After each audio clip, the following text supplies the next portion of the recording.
Welcome into the Hustle Show. Drew Martin, Kelly Stewart, Chris Thurston, Adam Trigger, right here on the Wager Talk YouTube channel, presented by Viva Tequila Seltzer. Viva Tequila Seltzer. Our flavors pair perfectly with our Intestinal Blanco tequila for a subtle and refreshing drink. Check them out, vivatequilaseltzer.com. Hustle20, the promo code will take 20% off of your order. Going right down the list here, CTBet16 on Twitter. Chris Thurston. CT, welcome into the show, man. You ready for championship weekend? Drew Martin Betts, always a pleasure. I am ready for championship weekend. Really sad there's only 3 games of football left on this year. It went by way too fast. But, yeah, it should be 2 good ones this weekend. College hoops is starting to really heat up. Been on a nice little run on the hardwood myself. So looking forward to being with you guys and cashing some tickets tonight. Absolutely. Hit some college basketball championship weekend. Adam Trigger. He knows something about both of them, I believe. So at Top Flight SI on Twitter, wagertalk.com. Trig, welcome in, man. What's up, Drew? Yeah, I mean, I'm looking forward to the football games. I feel like my opinion is like similar to everyone else's. So I'm looking forward to talking some college hoop tonight because there's a bunch of games all over the place tonight. Small conferences, a couple big conferences. So Thursday's always a good night for hoops. And Drew, your West Coast teams play on Thursday, so it's degenerate specials all night long. I think Hawaii plays tonight. You're tipping off all the way out until midnight. So Good slate of college hoops. Saw that one. The Rainbow Warriors going late night. Kelly Stewart at Kelly in Vegas on Twitter, wagertalk.com, amongst others. Kelly, welcome in. How are you feeling? I'm doing good. I was just making sure we are live on the Wager Talk Instagram. We are also on YouTube. So if you guys have a question you want to answer tonight, because we don't have a lot to talk about. Let's just be honest. I don't like the college basketball slate. I didn't play anything tonight, contrary to what X thinks. I don't play every single day. That is insane. I am not Kayshawn Booty or whatever the hell his name was. 8,900 bets. CT and I were talking about that earlier. 8,900 bets. And no, I have not made 8,900 bets in my betting career. You're insane. That is an exorbitant amount of bets. So congrats to everybody that took the under because it is most definitely under. But if you guys have a question regarding a basketball game, drop it on YouTube. Eric, our fearless leader, is manning over there, and I have it right here on Instagram. So we're trying to work on this Wager Talk Instagram, and I have a game for Saturday. And like Chris said, we'll hit on both conference championship games. Welcome in, Daniel. Welcome in, Titan CT, Abby Jackson, Hank M, all you guys on the YouTube chiming in the live chat. So we got championship weekend. Chris Thurston, leadoff hitter here. I believe you're going to the gridiron here, CT. What do we got? Of course I'm going to the gridiron, Drew. It's been a great football season and for myself, and we're looking to close out strong here. So we'll go to the AFC Championship game, Drew. And this might come to a surprise. I'm going at the total here, not a side. I think these offenses are both in for a pretty difficult task going against these top 2 defenses. As you know, Drew, I backed the Chiefs the last 2 weeks, cashed pretty nicely. And the offense for the Chiefs, right, it's looked much better than we saw during the regular season. But with that being said, I do think a lot of that had to do with how decimated the Finns and the Bills were on defense. I said that in both the handicaps. It made it a lot easier for the Chiefs to move the ball and score. The Ravens defense and those animal linebackers are going to be a much taller task for KC. They're going to try and have to establish the run game, and it's going to be much more difficult for KC to score this weekend than the last 2 games. The Ravens, they're probably going to look to play action pass quite a bit here. But the good news for KC, like they could overload the box and have to make the Ravens wideouts try and make some plays. KC has a great secondary, so that could be a difficult task for the Ravens as well. I won't be surprised to see the Ravens run the ball a lot either. I think we saw the Chiefs make a lot of nice adjustments on defense in the second half versus the Bills, came up with some nice stops. Wouldn't be surprised to see them be able to do that against the Flock either. I think it's going to be a hard-fought, grinded-out game. Expect the ball to be kept quite a bit on the ground here, chew some clock. Weather calling for 80% chance of rain, 10 to 15 mile per hour winds. I think we have a fairly low scoring game on our hands here, and I'm going to play the under 44.5. Like it, CT Bets. Great analysis, man. Plus, mid-40s, rain, possible wind in the forecast there in Baltimore. That might help your case as well. Adam Trigger, big game breakdown, man. You got something circled? I do, Drew. And listen, you're not a true college basketball fan if you don't think Vermont at UMass Lowell is a huge game tonight. So it's going to work for big game breakdown. 2 undefeated teams in the America East Conference, and I like UMass Lowell. I think you got a lot of people looking at this game saying, how is Vermont an underdog? Just because they've been so dominant in this conference for years and years. But UMass Lowell is the better team here, and they're now healthy. Kubale has been back for 5 games, but he hasn't really hasn't really played more than like 10 to 15 minutes. It looks like they were easing him back in, which makes sense. They've kind of had some easier games as well, so they haven't needed him as much. But I expect him to sort of be, back to his usual self. And when he's his usual self, he's as dominant, in my opinion, on both ends of the floor as anyone in this league. First of all, Costello, the Costello Athletic Center is going to be sold. It's already is sold out. So UMass Lowell social media has been tweeting it out all day. Last I checked, there was less than 50 tickets left. And then I just checked again, and they've been sold. So there's going to be a sellout crowd for Lowell tonight. So you give them a little bump for home court in a place they already have a great home court record over the years. And again, I just think that you're getting them at a pick because Vermont is Vermont. But this is not the same Vermont team as the last couple of years. John Becker hit the transfer portal a little bit this year. It's something that these America East teams really haven't had to do in years past. Typically John Becker's teams are guys that have been there for 3-4 years, playing together. This year he had to go to the portal a little bit, and I don't think it's really worked out, not as well as he thought it was going to. Shamir Bogues has kind of been playing banged up. He's the guard that they bring over from Tarleton State. Roquemore from UC San Diego hasn't been great. He's been kind of okay lately. They bring Bretton Mills back, who was at Binghamton, went to Bowling Green. He's now back in the conference. You never know how these kids are going to pan out their second time around. He was awesome at Binghamton. He's been a complete non-factor at Vermont. And then Aaron Deloney, who a lot of people had as America East Player of the Year going into the preseason, has actually, in my opinion, taken a step back this year for Vermont. So I think Lowell's the better team. They are better offensively, 81.4 points per game. They're 12th nationally in field goal percentage, 49.7%. They're a top 20 rebounding team. And just Kubale's presence, let's say he's not 100%. Just him out there on both ends of the floor make this team a better team. They've trimmed the turnovers down when he's on the floor, and he's an elite rim protector. So I think the gym's going to be rocking in Lowell. I don't know. Chris will have to let me know if that's Lowell or a different town. It might be North Andover, but I know it's kind of out by him. There's going to be a changing of the guard in the America East, Drew. Vermont's going to get dethroned, I think, tonight, and UMass Lowell is going to become the team to beat when they knock off Vermont in their home building.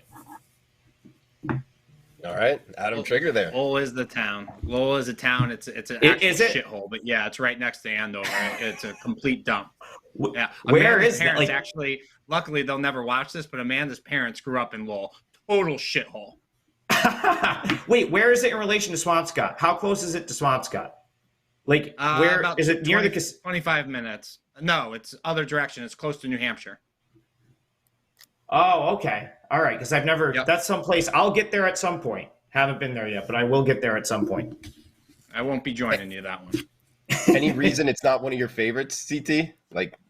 What about it? It's just not a very nice nice town, Drew. Which is nicer, Lynn or Lowell? That's a great question, man. They're neck and neck. It's pretty shitty there. There's a lot of crime. There's a lot of bullshit going on. Yeah. Sorry, that was a really mean joke. But I knew the answer that CT was going to say. It was a toss up on which Massachusetts town was a bigger dump. Well, Kelly, you got a big game breakdown? Yeah, I'm going to tail CT here with the Ravens and the Chiefs breakdown. Look, I was on the Bills, full disclosure, money line last week, hoping for a middle with a Chiefs teaser. As Marco and I discussed on Bet On It, did not pan out the way that I wanted it to. Game maybe could have landed 3 or 6 in overtime, but the gambling gods had other things in mind for my middle there. So back to the well with this Ravens ticket that everybody keeps asking me last night on pregame. They kept saying, Kelly, are you going to hedge? Are you going to hedge? I'm not going to hedge. And the reason why is because I trust this Ravens team great on both sides of the ball. And I do think this is the best defense the Chiefs will face, not only this year, but in the postseason especially. No other defense really is matching up as well. Now, granted, Chiefs defense, I should say, is second in scoring defense. So we'll give them a little bit of credit. But Ravens, number one scoring defense, the best defense in the league.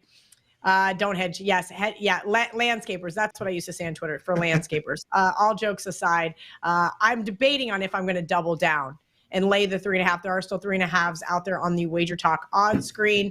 Really sad. I wanted to be at this game with Ariel Epstein. Not going to work out, but hopefully the Ravens make it to the Super Bowl, and then maybe we can discuss hedging. Just to give you guys a couple of things from the Kelly and Murray show. The Niners would be a 1-point favorite over the Ravens. The Ravens would be a 4.5-point favorite over the Lions.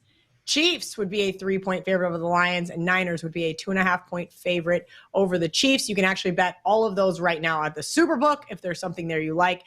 Plus 265, I like the Ravens to beat the Niners. And the reason why that's my ideal matchup is because, look, the Niners are 7.5-point favorites right now. I mean, granted, they were 9.5-point favorites and barely won. I think we're going to see probably something similar happen this Sunday. I don't trust this team, but I do think it's going to be chalky.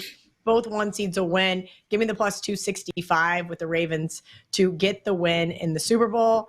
And possibly, just maybe help me break even on the season by hitting a 20-1 ticket. 21 is out there for KIV.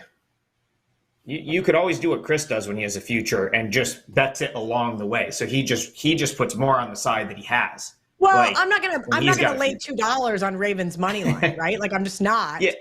If anything, I'd lay the 3.5, but I do agree with Chris. Ariel was texting me earlier that she's getting weather gear right now at Dick's Sporting Goods because of how crappy it's going to be this weekend weather-wise. Obviously, we know wind affects things more than rain, but if you want to think that besides the Deebo Samuel factor, that weather did not affect Brock Purdy wearing a glove, everything being wet. There was a couple of drop passes there. Hey, look, any value to tease the Chiefs to 10 and the Niners to 1. It all depends on what kind of juice you're laying. I do still have one spot that has minus 110 teasers. Now, granted, we know 9 is not that valuable of a number. 10 is. So if you can get, Craig, I would say 10 at minus 110 might be worth a look. I don't have the math in front of me, but keep that in mind. Most teasers anymore are minus 120, minus 130. I've even seen some books usher out a minus 140, and that is criminal. Yeah. Guys, I'll follow that up here, talking Detroit and San Francisco. And we got a couple shops right now. If you look at the Wager Talk Live odds screen, 7 in the hook on the 49ers. We're actually going to take a shot here with the Lions, guys. Put that hook in your pocket. Get Jared Goff. Brock Purdy, Kelly just talked a little bit about, I guess last game with him. It's very rare I find it like this point in the playoffs. I guess we actually get it with both of these games, but I just remember in like recent past, it's usually the better quarterback, like the more talented quarterback is favored in these games. And I don't know, Jared Goff, I would take, as the better quarterback over Brock Purdy and catching 7 in the hook here. It's a Lions team that, well, actually look at San Francisco. They're 2 in they've covered 2 games in their last, they've really struggled against the spread is what I'm getting at. And Detroit is 4-1 against the spread their last 5.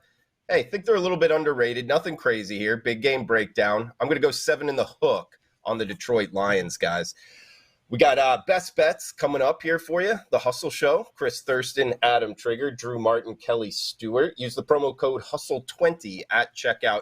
VivaTequilaSeltzer.com. That will take 20% off your order. Our belief is to live long, live well, and live it up. Hashtag Viva Up. Anybody else want to throw anything out here before we get to best bets for the show? Drew, just a little housekeeping thing here. So I went to we've been a little behind with the contest, and I went to get in touch with @BaseballMike417, And one of the rules is you have to follow the Hustle on Twitter. And I know Treg went and checked this, but it probably just missed. But he doesn't follow us on Twitter. So I could not DM him. So he missed one of the rules. We're still going to pay him his Viva anyways. But at Baseball Mike, if you're listening, you need to follow us so I could shoot you a DM. Therefore, I could get your address to send you the Viva that you want. Guys, follow the rules. Yeah, got to get ahead of that stuff. I did miss. I wonder if he follows me, because I wonder if I checked it and I was on my thing, because I could have sworn. Oh yeah, I can see that. He might be following me and not the Hustle, but we'll knock some sense in the Baseball Mike. Yes. Yeah. Get the I'll info reach out from to him, him. Treg, and tell him to follow the Hustle.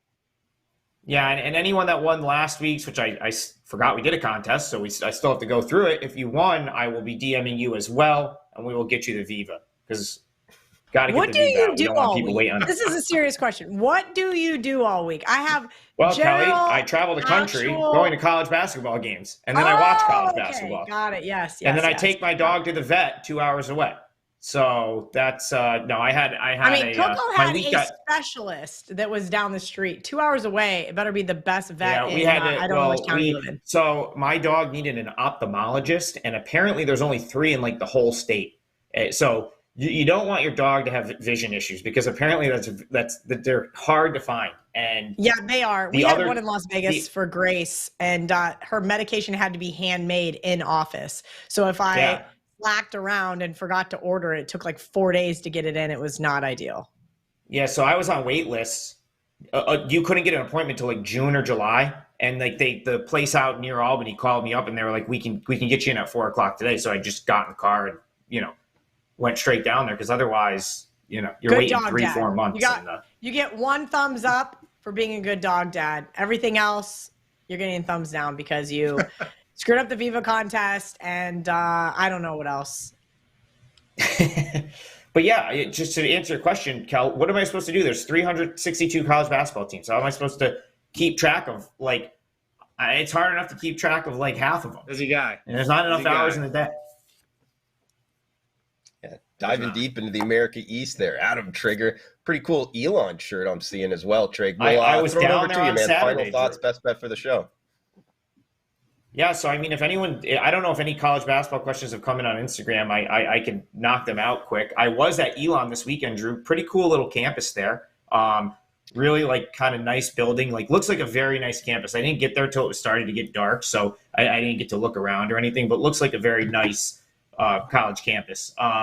As far as my best bet for the show, I gave you Lowell, which is something I did play, and I'll give you another one of my plays in college basketball tonight. Same conference. That's the Binghamton Bearcats. And I'm not going to do a long-winded breakdown here. I just will say that I'm going to buy low. I'm going to buy they say this in horse racing sometimes, Drew, where you kind of buy the drop in class. And that's what I'm going to do with Binghamton. They've played they're 0-4 in conference play, but they've played the 4 toughest teams in this league: Lowell, Vermont, Bryant, and Albany. So in my opinion, they just kind of ran the gauntlet early. Now they're 0-4, and now they're catching 7.5 points against a New Hampshire team that I don't think is that much better than them. And I think the matchup is somewhat sort of equal. So just based on that, I thought 7.5 was too many. I don't give New Hampshire like any sort of crazy home court. So I took the 7.5 with the Binghamton Bearcats. I'll make it my best bet for the show. Treg, there's lots of funny comments on the Instagram, but only one question. Sammy8503 wants to know your thoughts on Utah Tech. 30 seconds, go. Man, Utah Tech, formerly known as Dixie State. I'm sure Drew Martin, when he was out in Vegas, took a ride to this campus at one point. This is a conference that I'm not super like tuned into. I just try to focus on what I know. I will say this though, I like this Abilene Christian team. I've gravitated toward them this year, so I lean their way in this game. Now this opened 5.5. It's now 7.5. The value might be gone. But I wouldn't like Utah Tech's a team I had rated pretty low in that conference when I go through all the conferences and do my ratings prior to the season. So I would lean toward Abilene Christian kind of blowing them out in this game. Dixie State. That was one of my favorite names. They should have never changed that, right, Trig? I mean, it's kind of cooler than you. Yeah, why did they change it? That was a good name. Something offensive Utah about Tech? Dixie, probably. Oh, Probably, yeah, right. I forgot. Can't use the D word. Got it. Noted. Yeah, can't do that. That sounded kind of bad. True. Did you ever make it out? Do you know where that campus is? It's right off the highway when you drive into like St. George. Like you see it right from the road. Wait, Southern Utah's in St. George, isn't it?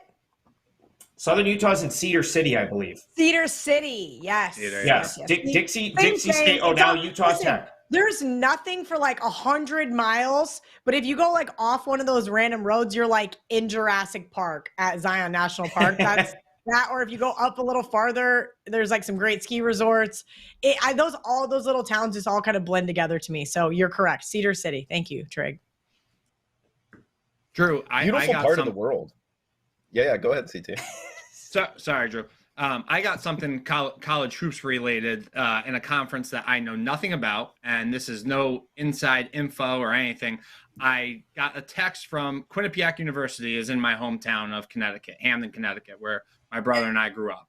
One of my buddies who has never left town goes to every single Quinnipiac basketball game. He's not a gambler. He loves Quinnipiac. He thinks it's great that he goes. He sits front row. He texted me this morning because he knows I bet, and he goes, Chris, Mount St. Mary's is probably going to give Quinnipiac a pretty good game tonight. I don't know what the line is. Like I said, he doesn't gamble. But he goes, I think it's going to be pretty tight. Do with that what you please. So I wanted to bring that to Trig's attention because I know nothing about it. I looked it up. Looks like the line is 5 right now. Quinnipiac's given 5. So I know Trig follows that, bringing it to the people's attention. I know nothing. This isn't a bet from me. Just passing along some information. Yeah, right, so guys. I know, Chris, this got hit by some sharp money this morning. It was 5.5 and then 5. It's actually down to 4. So there's some sharp people that agree with your friend. I was very close to playing Mount St. Mary's last night, so I'm a little bit upset I missed the move. The reason I didn't, Quinnipiac has just absolutely owned me this year. They are so much better than I thought they were that I kind of just decided to, I did over the weekend. I didn't bet Iona against them. They somehow beat Iona. They are just on fire right now, and I kind of decided to stay out of their way, but I don't disagree with your boy at all. I think it's probably a pretty good game. Rodriguez Carter saying, what do you think about the under in the Ravens-Chief game? Well, Rodriguez, CT actually gave down a great breakdown, so if you just rewind a little bit, you could probably catch a good one there, guys. My best bet, I am heading to CBB as well. We got about 35 minutes until tip in this one, and it is Austin Peay and Stetson, going a little bit off the radar, kind of Trig style here. Stetson straight off of scoring just 56 points last time out. The Hatters have hit 5 of their last 6 games to the under, and Austin Peay, the Governors, by the way, they play at, really slow pace offensively, guys. So I think we get a defensive battle here in the A-Sun. I'm on the under of 143. So we got Trig on Binghamton plus 7.5. By the way, Trig won his best bet last week, as did I. And now I am following that up with Austin Peay and Stetson under 143. So hopefully go 2-0 off the rip for today's best bets. Chris Thurston at CTBet16 on Twitter. CT, final thoughts and best bet for the show. Final thoughts. I thought this was pretty cool, and I thought Kelly would think it's pretty cool. So this has nothing to do with gambling, but my father used to have a really good golf buddy whose son-in-law played in the NHL for the San Jose Sharks. His name is David Williams, back in 1991-92. Randomly somehow got my phone number, called me a couple days ago and said that he got my number from his father-in-law, and he had Viva Seltzer a few days ago, and he thought it was awesome, so he called me. He lives in Marshfield, Mass, completely unknown to me, which is only like a half hour away. Wants to get together for a couple of Vivas, and then this morning when I was like going through my desk, I had a bunch of old hockey cards. And I found his hockey card, which was so weird to me. Coincidence. I know Kelly likes that kind of shit. So hopefully this is a sign of good luck for all of us for this weekend. This guy called me 2 days ago. That is very, very, very random. Like, right? Weird. Yeah. I don't know. My mom gave me my cards when she came up. Wanted to know if I still wanted them, and I had a bunch of them, went through it, and yeah. I don't know. Found this card. That's so random because it's not like I follow hockey well enough to know like who somebody played for, 15 years ago, 10 years ago. Yeah. This is 1991. 1991. 91. He was in the NHL. Yeah, I definitely don't know anybody not named Wayne Gretzky that played hockey in the 90s. But all jokes aside, like that is very, very random. And maybe you think you like pulled it in like a card pack and just put it with all your other cards, or do you think your dad got it for you? Or I think I randomly got this one, and like it's an Upper Deck card, and there's a whole freaking set that I had of him, and I probably knew I had it here as a kid because we used to follow him, but I don't know. It's just so weird that I finally came across it. Yeah, I don't know. All right. Totally random. Thought I would share it. But I'll get to my best bet here. And Drew, it seems like you and I are on opposite sides of every big game recently, and we're unfortunately on opposite sides of the NFC Championship. So the good news is one of us is going to win. Lions at Niners for the NFC Championship, and I totally agree with you and Kelly. Purdy struggled big time last weekend in the rain, and he couldn't handle it. Switching from glove to not having the glove, back to the glove. He was very uncomfortable, very noticeable. A lot of nerves too. Lions, who they had both their games at home in the Dome, and they got to travel out of their comfort zone here to Santa Clara. And good news for the Niners is the weather looks a lot more a lot more Purdy type, I should say. He excels in the nicer weather. Can't have too many things going against him. Still young here. So I played the Niners already, -6.5. Tweeted that out a couple of days ago because I think Debo is going to play, and when it's announced, I won't be surprised to see it. Well, now we're seeing 7.5s and probably see some 8s. I think the Niners have a massive edge with him in the game, even if he's just a decoy, right? If he doesn't go, I still like Purdy. I think he's going to be able to pick apart this D with guys like Jennings, Ayuk, and Kittle stepping up here. I think the spotlight's going to be a little too much for Dan Campbell. He's done a great job here, but total coaching mismatch here. I think the Niners D will be a lot better than what we saw last weekend. So I played on the Niners -6.5 as my best bet. Okay. So 7 across the board right now. CT, go with that as your best bet, or would you say that's fine. Not at that price? Okay. Yep.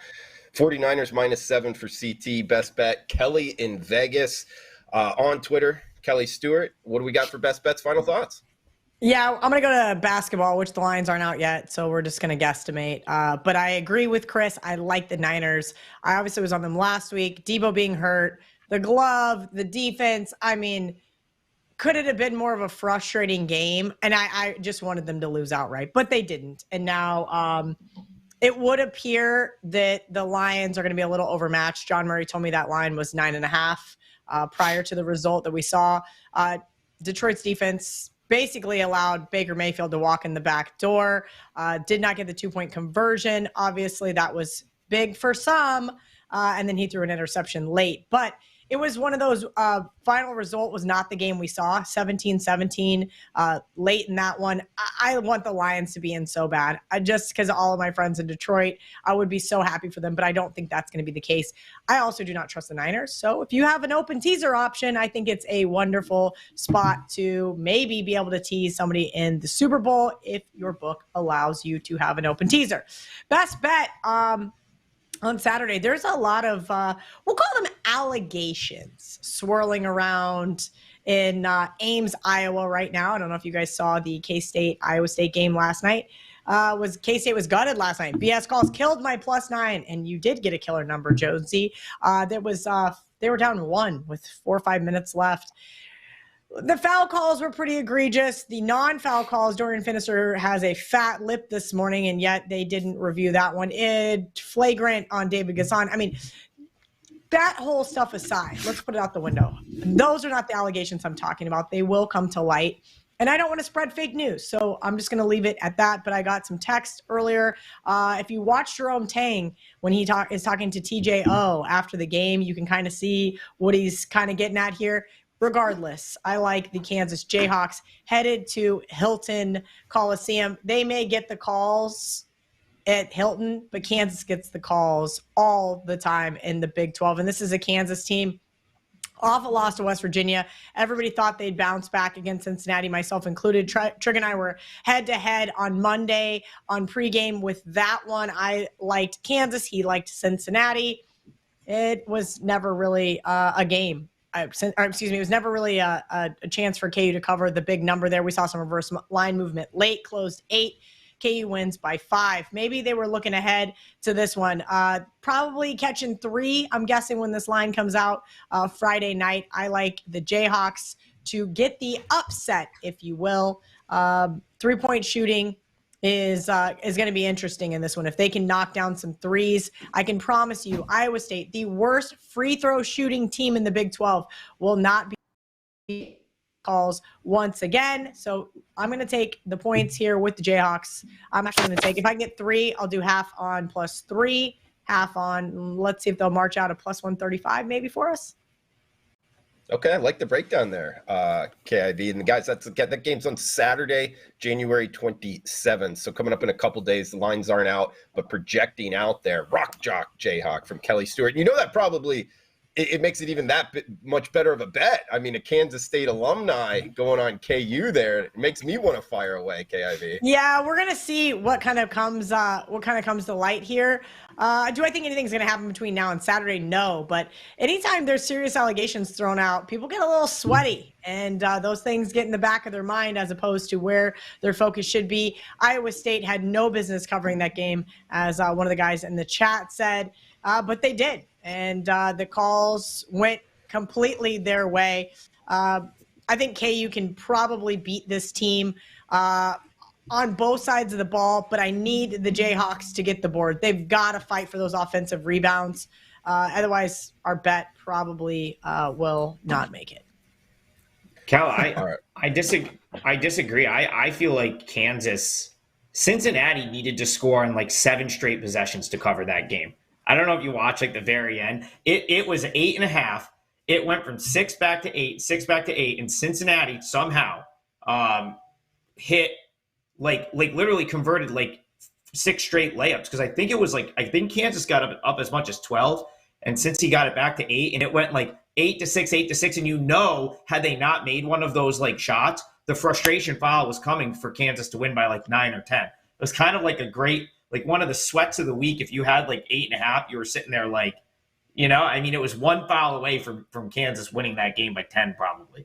That's funny, because I was just definitely not watching. I was refresh, because, of course, I was watching Montana on my laptop. That's right. From our good friend Brian Power, because I actually bet a significant more on Montana than I did on Kansas. After you said that you like Cincinnati, I said, all right, I just lean Kansas in this one. I'll make it a smaller bet. And I think it was Brian Power's 5%. Was it his 5% on Montana? I'm trying to think. He went 2-0. He had 2 games, and I was kind of flipping back and forth. And also, I mean, it's one of those things. You're right. I looked. Oh, and your Hofstra. That's what it was on Monday.